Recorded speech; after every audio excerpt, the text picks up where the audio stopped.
श्री दीपेंद्र गौड़ा। धन्यवाद अध्यक्ष महोदय।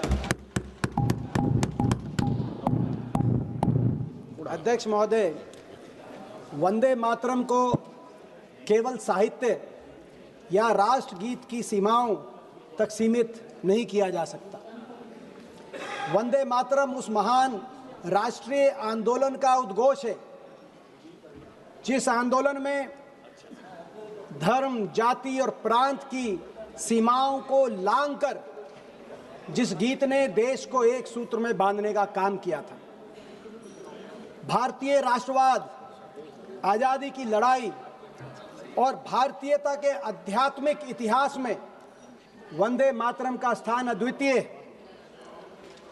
आज भी जब हम ये गीत गाते हैं तो इस गीत के एक एक अक्षर में हमें देश की मिट्टी की सुगंध आती है। हमें इस गीत के एक एक अक्षर में लाखों शहीदों की तस्वीर दिखाई देती है। हमें इस गीत के एक एक अक्षर में स्वतंत्रता संग्राम की आवाज़ सुनाई देती है और इस गीत के एक एक अक्षर में आज़ाद भारत के पिछले 75 साल की गौरव गाथा की गूंज भी सुनाई देती है और भारतवर्ष के स्वर्णिम भविष्य के सपने भी संजोए जाते हैं। वंदे मातरम एक गीत ही नहीं, ये भारत की राष्ट्रीय चेतना जगाने का एक महामंत्र था और इस महामंत्र को देने वाले बंकिम चंद्र चट्टोपाध्याय जी को इसीलिए ऋषि कहा गया है। मैं उनको महर्षि भी कहूँगा।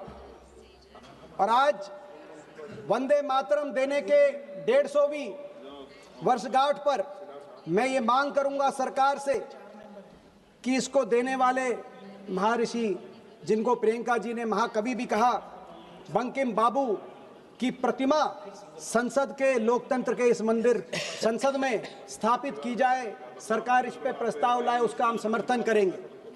मैं साथ में ये भी कहूँगा कि वंदे मातरम का भाव समझते हुए सरकार एक प्रस्ताव और एक संकल्प ये भी लाए कि ये गीत जो भारत की एकता का सूत्रधार था, उस गीत को, उस एकता को खंडित करने के स्रोत के रूप में उस गीत का दुरुपयोग ना किया जाए। मैं सरकार से मांग करता हूं। वंदे मातरम के 150 साल का अपना वंदे मातरम का एक सफर रहा। 1875 में बंकिम बाबू की कलम से अंकित ये गीत 1896 में गुरुदेव रविंद्रनाथ टैगोर जी द्वारा अखिल भारतीय कांग्रेस कमेटी के कलकत्ता अधिवेशन में पहली बार इसका गायन हुआ। इसी के साथ और तब से और आज तक 125 साल तक इस गीत का निरंतर गायन कांग्रेस पार्टी के अधिवेशनों में और कार्यक्रमों में चलने की परंपरा शुरू हुई, जो आज तक वो परंपरा कायम। 1905 में जब अंग्रेज ने, लॉर्ड कर्जन ने बंगाल को सांप्रदायिक आधार पर बंगाल के 2 टुकड़े करने का प्रस्ताव दिया, तो बंगाल में हर धर्म का, हर मजहब, हर जाति के लोग एक साथ वंदे मातरम इस गीत के गान के साथ खड़े हुए और बंग भंग के विरोध में आंदोलन हुआ, जिस आंदोलन की अगुवाई भारतीय राष्ट्रीय कांग्रेस के सुरेंद्रनाथ बनर्जी, लाल बाल पाल जैसे महान कांग्रेस के नेताओं ने जिस आंदोलन की अगुवाई की। उसके बाद 1907 में देश के दूसरे कोने अविभाजित पंजाब, जो पंजाब हिंदू कुश की पर्वत से और जमुना के तट तक जिस परिवार पंजाब का आकार था, जब उस पंजाब में अंग्रेज की गाज पंजाब के किसान के अधिकारों पे पड़ी, तो पगड़ी समाल जट्टा आंदोलन पंजाब में हुआ। जिस पगड़ी समाल जट्टा आंदोलन में पंजाब के एक एक गांव में वंदे मातरम की गूंज फिर सुनाई दी। अंग्रेजों ने बहुत यातनाएं उस आंदोलनकारियों पर ढाई और उस आंदोलन में शहीद भगत सिंह जी के चाचा सरदार अजीत सिंह जी और मेरे स्वयं के परदादा चौधरी मातूराम हुड्डा जी को उस समय काले पानी की सजा अंग्रेजों ने सुलाने का कार्य किया। 1907 के बाद 1908 में खुदीराम बोस जैसे क्रांतिकारी नौजवान ने वंदे मातरम का नारा देते हुए फांसी के फंदे को चूमने का कार्य किया। तो उसके बाद देश के 2 कोनों में, 2 केंद्रों में, लाहौर से लाला लाजपत राय और कलकत्ता से श्री अरबिंदो ने वंदे मातरम नाम से प्रकाशन शुरू किए, जिसने राष्ट्रीय चेतना को जगाने का कार्य किया। 1921 में महात्मा गांधी ने जब 1921 में असहयोग आंदोलन का बिगुल बजाया तो देश में लाखों कांग्रेसी वंदे मातरम का नारा देते देते अंग्रेजों की जेलों में गए। धीरे धीरे ये भारतीय राष्ट्रीय कांग्रेस के कार्यक्रमों में गायन करने वाला एक गीत नहीं, देश की आवाज बन चुका था। गांधी जी ने इस गीत के बारे में क्या कहा, मैं पढ़ के बताना चाहूंगा। गांधी जी ने 1915 में लिखा, जब मैं छोटा था मुझे आनंद मठ या उसके अमर लेखक बंकिम के बारे में कुछ नहीं पता था, तब भी वंदे मातरम ने मुझे प्रभावित किया था और जब मैंने इसको पहली बार सुना तो इसने मुझे मंत्रमुग्ध कर दिया था। मैं इसमें सबसे पवित्र राष्ट्रवाद की भावना को पाता हूं। इसी प्रकार से जब पंडित जवाहरलाल नेहरू 1929 में भारतीय राष्ट्रीय कांग्रेस के अध्यक्ष चयनित हुए तो 29 के कांग्रेस के अधिवेशन में उन्होंने अपना भाषण का समापन वंदे मातरम के गायन से किया और उन्होंने चिट्ठी लिखी अधिवेशन की आयोजन समिति को कि हर अधिवेशन का प्रारंभ वंदे मातरम के गीत से किया जाए। 1937 की बहुत बातें हुई। 1937 में भारतीय राष्ट्रीय कांग्रेस ने गुरुदेव रविंद्रनाथ टैगोर जी के प्रस्ताव को हूबहू स्वीकार करते हुए वंदे मातरम को राष्ट्रीय गीत के रूप में स्वीकार किया। लेकिन उसके बाद क्या हुआ? उसके बाद जब कांग्रेस वर्किंग कमेटी ने, केंद्रीय कार्य समिति ने यह प्रस्ताव पारित किया तो अंग्रेजों के महापिट्ठू मुस्लिम लीग के मोहम्मद अली जिन्ना ने इसका विरोध किया और कहा कि कांग्रेस केवल हिंदुओं तक सीमित हो गई है और मुस्लिम विरोधी हो गई है। और जब मोहम्मद अली जिन्ना ने यह कहा तो मोहम्मद अली जिन्ना को मैं रिकॉर्ड पे लाना चाहूंगा। अध्यक्ष महोदय, मोहम्मद अली जिन्ना का मुंह तोड़ जवाब पंडित जवाहरलाल नेहरू ने दिया। 6 अप्रैल 1938 को पंडित जवाहरलाल नेहरू ने जिन्ना को एक करारा पत्र लिखा और कहा, मिस्टर जिन्ना, याद रखिए वंदे मातरम गीत भारतीय राष्ट्रवाद के साथ पिछले 30 साल से अधिक समय से गहराई से जुड़ा हुआ है। इसके साथ अनगिनत बलिदान और भावनाएं जुड़ी हुई हैं। लोकप्रिय गीत किसी आदेश से पैदा नहीं होते, ना उन्हें जबरन थोपा जा सकता है, ये जन भावनाओं से उपजते हैं। पिछले 30 साल से अधिक समय में ऐसा कभी नहीं माना गया कि वंदे मातरम गीत में कोई सांप्रदायिक भाव छुपा है और इसे हमेशा से भारत की प्रशंसा में देशभक्ति का गीत माना गया है। पंडित जी ने लिखा, जब जिन्ना, अंग्रेजों के महापिट्ठू जिन्ना वंदे मातरम का विरोध कर रहे थे और कांग्रेस और पंडित नेहरू उस विरोध का करारा जवाब दे रहे थे, तो कुछ ऐसे भी संगठन थे जो सत्ताधारी दल से जुड़े हुए हैं, जो अपना गीत गा रहे थे। उन्होंने जिन्ना के इस विरोध के बारे में उस समय कुछ ऐसा नहीं कहा जो रिकॉर्ड में हो।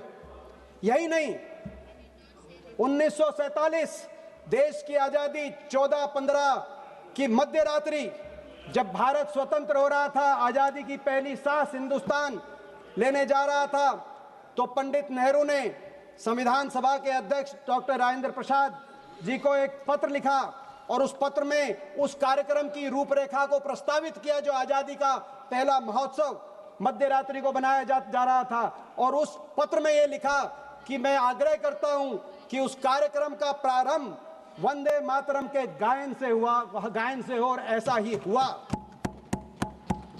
अंततः देश की आजादी के बाद 1950 में संविधान सभा ने इसको राष्ट्रगीत के रूप में अपनाया और खूबसूरती ये थी उस संविधान सभा में सरदार पटेल, मौलाना आजाद, डॉक्टर राजेंद्र प्रसाद, पंडित जवाहरलाल नेहरू, बाबा साहब भीमराव अंबेडकर, मेरे स्वर्गीय दादाजी चौधरी रणवीर सिंह हुड्डा और श्यामा प्रसाद मुखर्जी भी शामिल थे।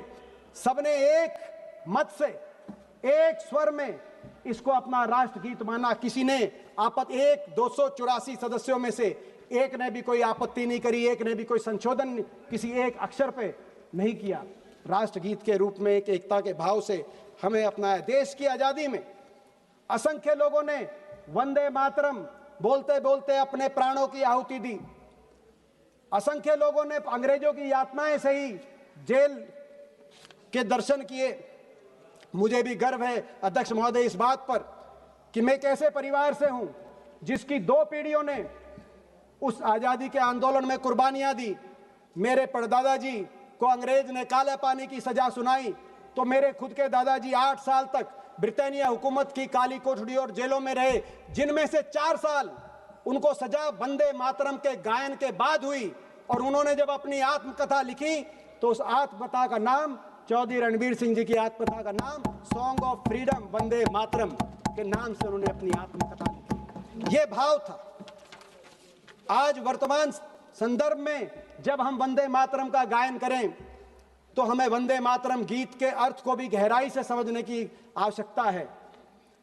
वंदे मातरम गीत की आत्मा में भारतीय संस्कृति की आध्यात्मिक प्रतीक भारत मां। मगर प्रश्न उठता है, बहुत सी जन्मभूमि अपनी जन्मभूमि को पिता कहते हैं, बहुत से मुल्क कोई बंधु कहते हैं, कोई भाई कहते हैं, बहन कहते हैं, मगर मां ही क्यों? भारत मां ही क्यों? क्योंकि मां जननी है, मां पालनहारी है। भारत की संस्कृति में मां ही करुणामयी है। मां ही है जो चाहती है उसकी हर संतान फले फूले, खुश रहे, हर संतान को वरदान मिले, हर संतान के प्रति करुणा हो, जैसे कि इस गीत के आगे के अक्षरों में कहा गया है। और मां ही है जिसके लिए हर संतान बराबर है। राजनाथ सिंह जी ने कहा कि मां के, भारत मां के लिए जन गण मन और वंदे मातरम बराबर है, मगर मां ही है जिसके लिए हर संतान बराबर है। संतान संतान में भेद नहीं हो सकता, चाहे वो संतान किसी धर्म की है, चाहे वो किसी जाति की है, किसी भाषा की है। ये उन्होंने नहीं कहा। वो मां ही है, वो मां ही है जो हमेशा ये चाहती है कि उनकी संतान आपस में प्यार से रहें, मोहब्बत से रहें, आपस में संतान में लड़ाई ना हो, झगड़ा ना हो। और इसीलिए भी मां, क्योंकि हर संतान के लिए भी मां से बढ़कर कुछ नहीं। मातृभक्ति का भाव हर संतान के दिल में पवित्र होता है। कोई संतान ये नहीं कह सकती, कोई संतान ये नहीं कह सकती कि मुझे मां से ज्यादा प्यार है और तुझे मां से कम प्यार है। इसीलिए दूसरों की देशभक्ति करने पे प्रश्न चिन्ह लगाने वाले सच्चे देशभक्त नहीं हो सकते। और मां ही क्यों? क्योंकि हमारी सृष्टि में और हमारे संस्कारों में मां से बड़ा कोई नहीं हो सकता, मां से बड़ा कोई व्यक्ति नहीं हो सकता, मां से बड़ा कोई संगठन नहीं हो सकता, मां से बड़ी कोई सरकार नहीं हो सकती, मां से बड़ी कोई विचारधारा नहीं हो सकती, और मां से बड़ा कुछ नहीं हो सकता। और भारत मां से बड़ा तो कुछ भी नहीं हो सकता। ये हमारे संस्कार। मां क्यों? क्योंकि मां कभी राजनीति में कोई सच्चा मातृभक्त अपनी मां को अपनी राजनीति का हथियार नहीं बना सकता। इसीलिए मां, वो मातृभक्ति क्या जो राजनीति में अपनी मां को घसीटे। आज मैं देखता हूं तो दुख होता है जब मातृभक्ति की आड़ में वोट भक्ति की लालच दिखाई देती है। आज मैं देखता हूं तो दुख होता है जब राष्ट्रवाद को वोटवाद के लिए प्रयोग करने के प्रयास होते हैं। मातृभक्ति पवित्र होनी चाहिए। अपनी राजनीतिक शक्ति बटोरने के लिए मातृभक्ति का प्रयोग नहीं होना चाहिए। वंदे मातरम, कुछ लोग वंदे मातरम से ज्यादा वंदे मातरम का उच्चारण वंदे वोटरम के लिए करते हैं और कर रहे हैं। आज ये देख रहा है देश। मां इसीलिए भी कि विभिन्नताओं और अनेकताओं से भरा ये देश, इस देश को अगर एकता के एक भाव में कोई कुछ पिरो सकता था तो अपनी माता के लिए जो भाव उत्पन्न हुआ वो पिरो सकता था। और यही कारण था कि आजादी के आंदोलन में देश एक हुआ। अंग्रेजों के फूट डालो, राज करो, डिवाइड एंड रूल, जाति धर्म के आधार पर देश के समाज को तोड़ो और भारत मां को गुलामी की जंजीरों में जकड़े रहो। अंग्रेजों की उस रणनीति को देश ने एक होकर विफल किया। ये एकता का भाव। और यही एकता का भाव बंगाल में बंग भंग के विरोध में जो आंदोलन हुआ उसमें दिखा। और यही एकता का भाव 1950 में जब संविधान सभा ने एक स्वर से एक मत से सबने इसको राष्ट्रगीत के रूप में चुना, यही एकता का भाव दिखा। भारत मां के प्रति जो भाव था और कैसे उसमें सब एक सूत्र में बंधे चले गए। मैं एक उदाहरण देना चाहता हूं अध्यक्ष महोदय। शाहजहांपुर से आए दो दोस्त पंडित राम प्रसाद बिस्मिल और क्रांतिकारी अशफाक उल्लाह खान, दोनों को अंग्रेजों ब्रिटेन हुकूमत ने जब फांसी की सजा सुनाई तो अशफाक उल्लाह खान क्या लिखते हैं, फांसी से लटकने के पहले उनकी कलम क्या लिखती है, उन्होंने लिखा, मैं पढ़ना चाहूंगा। अशफाक उल्लाह खान ने लिखा, जाऊंगा खाली हाथ मगर ये दर्द साथ ही जाएगा, जाने किस दिन हिंदुस्तान आजाद वतन कहलाएगा। बिस्मिल कहते हैं, फिर आऊंगा फिर आकर भारत मां तुझको आजाद कराऊंगा। जी करता है मैं भी कह दूं पर मजहब से बन जाता हूं, मैं मुसलमान हूं, पुनर्जन्म की बात नहीं कर पाता हूं। हाँ खुदा अगर मिल गया कहीं तो अपनी झोली फैला दूंगा और जन्नत के बदले उससे यहां ही पुनर्जन्म मांगूंगा। कह रहे हैं एक मुस्लिम युग के हृदय में देशभक्ति क्या हिलोरे मार रही थी। वो कह रहे हैं अगर खुदा मिल गया तो पुनर्जन्म की इजाजत नहीं है, लेकिन मैं उससे जाके मांगूंगा और भारत मां की गोदी में पुनर्जन्म की खुदा को जाकर बात कहूंगा। लेकिन फिर भी कुछ लोग विवाद खोजते, नारों में विवाद।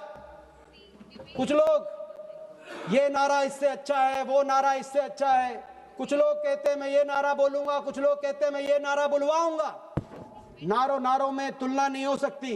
देशभक्ति की भावना पवित्र है कि नहीं है, किस नारे के पीछे, ये इस बात की चर्चा तो हो सकती है, लेकिन नारे में तुलना और नारों में विवाद से देश का भला नहीं हो सकता। बहुत से नारे आए, भारत माता की जय, ये नारा गूंजा। महात्मा गांधी, पंडित जवाहरलाल नेहरू, सरदार पटेल, कांग्रेस पार्टी और आजादी के आंदोलन की सभाओं में भारत माता की जय का नारा गूंजा।